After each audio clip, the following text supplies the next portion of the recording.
შეზღუდული შესაძლებლობების მქონე პირთა საერთაშორისო დღესთან დაკავშირებით გუშინ შაშის ტურნირი მოეწყო. მონაწილეები ერთმანეთს ქალაქის პირველობისთვის შეეჯიბრნენ. ღონისძიება საქართველოს შაშის ეროვნული ფედერაციის მიერ ხელმოქმედ ქალთა ასოციაციის ხელშეწყობით მოეწყო. შეჯიბრის სპონსორი კი სამორინე შანგრილა იყო. ამ დღესთან დაკავშირებით შაშის ფედერაციამ, შაშის ეროვნულმა ფედერაციამ მომართა ჩვენ ხელმოქმედ ქალთა ასოციაციას თხოვნით რომ დავხმარებოდეთ რომ ჩაგვეტარებინა ამ დღესთან დაკავშირებით ტურნირი.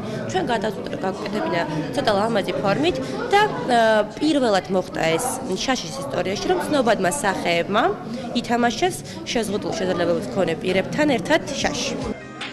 შეზღუდული შესაძლებლობების მქონე პირებთან ერთად ტურნირში მონაწილეობა თეატრის, კინოსა და ესტრადის ცნობილმა სახეებმა მიიღეს. შეჯიბრში სულ 64 მოთამაშე იყო ჩართული.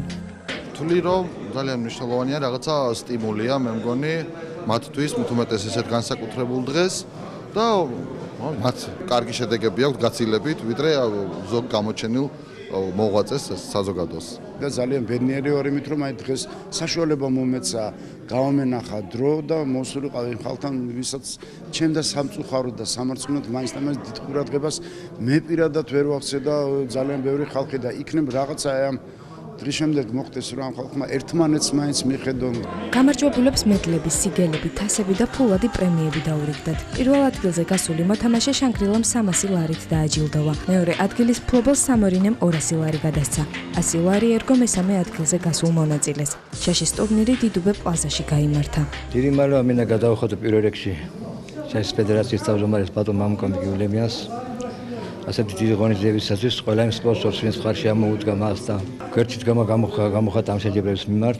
თავის პირადად მე ძალიან ნერვიულობ და ვღელავ და ციტაპარაკი არ შემიძლია. უღრმეს სიმადლობა ყველას.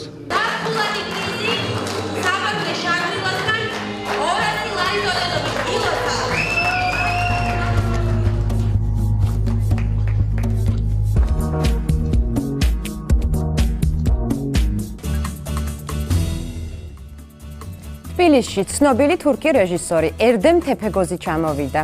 ის საერთაშორისო კინოფესტივალზე თავის ნამუშევარს წარადგენს. დღეს კინოთეატრ ამირანში